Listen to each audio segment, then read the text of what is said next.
పంచుతుర్రు, ఎట్లా పంచుతుర్రు, అక్కడ ఏముంది, అక్కడ ఏదైనా ప్రాబ్లం ఉందా, కొంత పోలీస్ డిపార్ట్మెంట్తో కోఆర్డినేట్ చేసుకోవడం, లేకపోతే డీసెంట్రలైజ్ చేయడం. ఇప్పుడు 30-40 వేల జనాభా ఉండే మండలానికి ఓ 2 షాపులు పెట్టిండ్రు అనుకోండి, దాదాపుగా 10,000 మంది రైతులు ఒకటే రోజు వచ్చి కూర్చుంటే ప్రాబ్లం అవుద్ది. వాళ్ళకి ముందే టోకెన్లు ఇచ్చి నీది 6 తారీఖు, నువ్వు 7 తారీఖు, నువ్వు 8 తారీఖు స్టాక్ వస్తే దీని ప్రకారం తీసుకోండి అని అగ్రికల్చర్ ఏఈలు క్షేత్రస్థాయికి వెళ్ళి గ్రామాలను పిలిచి, ఇప్పుడు రైతు వేదికలు ఉన్నాయి, మీరు అన్నట్టు 2,000 3,000 రైతులకు సపరేట్గా రైతు వేదికల దగ్గర పెట్టి లోకల్గా పోలీసులను కూడా అడుగు, 2 కానిస్టేబుల్స్ని అక్కడ నించోబెట్టి ఆ టోకెన్లు ఇచ్చి ఆ రైతు వేదికల నుంచి మీరు యూరియా కానీ ఇతర ఎరువులు కానీ ఏమైనా ఇచ్చిందంటే సమస్య రాదు. ఒక్కసారిగా మంది అందరూ ఒక దగ్గర నిలబట్టి అందుబాటులో ఉన్నా కూడా లైన్ పెద్దగా కనిపిస్తుంది. సినిమా హిట్ అయితే అందరికి టికెట్ దొరకవచ్చు, కానీ లైన్ చూస్తే పొడుగ్గా కనిపిస్తుంది. ఆఖరి ఆయనకు మొదటి ఆయనకు సేమ్ టైంలో ఇవ్వలేరు కదా. సేమ్ యూరియా అందుబాటులో ఉన్నా కూడా 1000 మంది లైన్లో ఉంటే మొదటోడికి చివరోడికి 8 గంటలు పడుతుంది. వీడు 8 గంటల లైన్లో నిలబడే వరకల్లా వీడి సహనం నశించేసి అసలు యూరియానే అందుబాటులో లేదని వాడు కూర్చోవడానికి రోడ్డు కట్టం కూర్చుంటాడు. కొన్నిసార్లు ఈడ కూర్చుంటుంది, ఆడ కూర్చుంటుంది అని ఎవడో ఒకటి తీసుకెళ్ళి అట్లా కూర్చోబెడతారు. అందుకోసమని మీరు టైమింగ్, ఒకప్పుడు తిరుపతిలో కూడా దర్శనాలకు రోజుల కొద్ది పట్టేది, ఇప్పుడు ఆన్లైన్ మీకు టైమింగ్ ఇస్తున్నారు, ఈ టైంకు నువ్వు వచ్చి దర్శనం చేసుకోవాలి. సేమ్ అట్లనే లోకల్గా ఈ యూరియాకి సంబంధించి కానీ ఇట్లాంటివి ఏమైనా ఇష్యూస్ వస్తే వాటిని కొంత మీరు సమన్వయం చేసుకోవాల్సిన అవసరం ఉన్నది. అదేవిధంగా ఇప్పుడు ఈ వరదలు దీనికి సంబంధించిన దాంట్లో సాగునీరు, విద్యుత్ శాఖ, వ్యవసాయ శాఖ, ఆర్ఎండ్బి, Panchayati Raj, rural water supply scheme, housing, municipal, NREGS and health అన్ని డిపార్ట్మెంట్స్కి దాదాపుగా అందరికి సమయం ఇచ్చినాం. వీలైనంత మేరకు మీ సమస్యలన్నీ కనుక్కున్నాం. హెల్త్ డిపార్ట్మెంట్ ఒక్కరే మమ్మల్ని అభినందించారు, మేము కూడా వాళ్ళని అభినందిస్తున్నాం. ప్రభుత్వం బాగానే పనిచేస్తుందని హెల్త్ డిపార్ట్మెంట్ మమ్మల్ని గుర్తించినందుకు, మమ్మల్ని అభినందించినందుకు మేము కూడా తిరిగి వాళ్ళని అభినందిస్తున్నాం. కానీ మేము అభినందించినాం కదా అని వాళ్ళు పని చేయకుండా ఊరుకుంటాం అంటే ఏం కుదరదు. అభినందనలు వేరు, పని వేరు.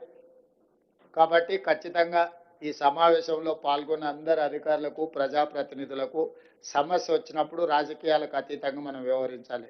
After all we are human beings, మానవత్వంతో వ్యవహరించాలి. అది అధికారులైనా ప్రజాప్రతినిధులైనా ప్రజల అవసరాలకు, ప్రజల యొక్క సమస్యలు పరిష్కరించడానికి మనం ఉన్నాం. ఇది కామారెడ్డి ఈ జిల్లా ఒక మోడల్ డిస్ట్రిక్ట్ లాగా క్రైసిస్ మేనేజ్మెంట్కి కావాలి. దీనికి సంబంధించిన ప్రజాప్రతినిధులు, అధికారులకు కూడా నేను కొన్ని సూచనలు చేసిన. ఈ సమీక్షా సమావేశంలో తీసుకునే నిర్ణయాలు పకడ్బందీగా ఈ జిల్లాలో అమలు చేస్తే ఇదే విధానాన్ని ఇతర జిల్లాలలో కూడా ఆచరించడానికి మాకు అవకాశం ఉంటుంది. మళ్ళీ 15 days తర్వాత నేను సమీక్ష చేస్తా. ఈ లోపల జిల్లాకు సంబంధించి మా డాక్టర్ నిజామాబాద్ రూరల్ ఎమ్మెల్యే గారు, మా జుక్కల్ ఎమ్మెల్యే గారు, మా మిగతా ఎమ్మెల్యేలు కామారెడ్డిలనే అన్న సార్ అన్ని మంజూరీలు ఇచ్చిపోయిండు, ఎల్లారెడ్డి కామారెడ్డి ఎమ్మెల్యేలకే లాభం అవుతుంది, మా సంగతి ఏం లేదని కొంచెం ఆలోచన చేస్తున్నట్టుండ్రు. నేను మా శ్రీతక్క సూచన చేస్తున్నా, నిజామాబాద్ ఉమ్మడి జిల్లాలో ప్రతి శాసనసభకు సంబంధించిన సమస్యల్ని మీరు ప్రత్యేకంగా వాళ్ళందరినీ పిలుచుకొని సమీక్ష చేసి అధికారులందరికీ కూడా సూచన చేస్తున్న ఉమ్మడి మహబూబ్నగర్, ఉమ్మడి నిజామాబాద్ జిల్లాకు సంబంధించిన అన్ని శాసనసభ నియోజకవర్గాలకు సంబంధించి వరదలు, ఈ విపత్కర పరిస్థితులను అడ్రస్ చేయడానికి అవసరమైన ప్రణాళికలు ఆయా కలెక్టర్లకు చెప్పండి. ఎమ్మెల్యేలు కూడా మీ నియోజకవర్గాలలో ఉన్న సమస్యల్ని మీ ఇన్ఛార్జ్ మినిస్టర్ సీతక్క గారి దగ్గరికి తీసుకొని రండి. మీ జిల్లా మొత్తం ఎమ్మెల్యేలతోనే హైదరాబాద్ స్థాయిలో ఒక సమీక్ష సమావేశం పెట్టుకుందాం రాబోయే 10 రోజుల్లో. ఎందుకంటే ఈ లోపు మీ నివేదికలన్నీ కూడా కంపెల్ చేసి అధికారులు ప్రతిపాదనలతో రండి. మీరు మళ్ళీ ఇట్లనే కూర్చొని మనం చర్చించుకుంటే దానికి ఏం పరిష్కారం దొరకదు. ఉమ్మడి అందరినీ నిజామాబాద్ హెడ్ క్వార్టర్లక అన్ని శాసనసభ నియోజకవర్గాలకు సంబంధించిన కలెక్టర్లను అందరిని పిలిచి ఒక రోజంతా సమీక్ష పెట్టుకొని ఆ నియోజకవర్గాలలో మేజర్గా ఏం సమస్యలు ఉన్నాయి, వాటికి ఏం చేయగలమో ఒకసారి మీరు సమీక్ష తీసుకొని ఎంపీలను కూడా పిలుచుకోండి. సురేష్ షెట్కర్ గారిని, అదేవిధంగా నిజామాబాద్ ఎంపీ అరవింద్ గారిని కూడా మీరు ఇన్వైట్ చేయండి.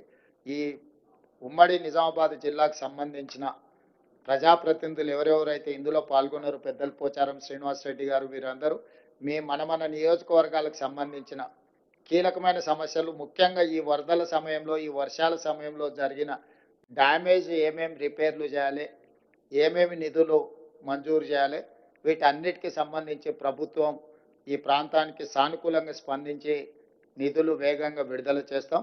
ప్రణాళికబద్ధంగా అంచనాలు తయారు చేయండి.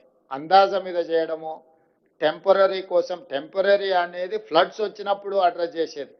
మీరు తర్వాత చేసుకునేదంతా కూడా పర్మనెంట్గా. చివరిగా నా సూచన, కేంద్ర ప్రభుత్వం నుంచి ఎంత వస్తే అంత నిధులు రాబట్టుకోవాలి. మీరు అసెస్మెంట్స్ బిల్ రికార్డ్ చేసేటప్పుడు రెండు రకాలుగా చేయాల్సి వస్తే, ఈ క్లరికల్ జాబ్, ఈ లెబోరియస్ జాబ్ మేము చేయలేమని మొత్తం స్టేట్ గవర్నమెంట్ దాంట్లోనే రికార్డులు చేస్తున్నారు, ముఖ్యంగా పనులు చేసేటప్పుడు. నేను స్పష్టంగా చెప్తున్నా.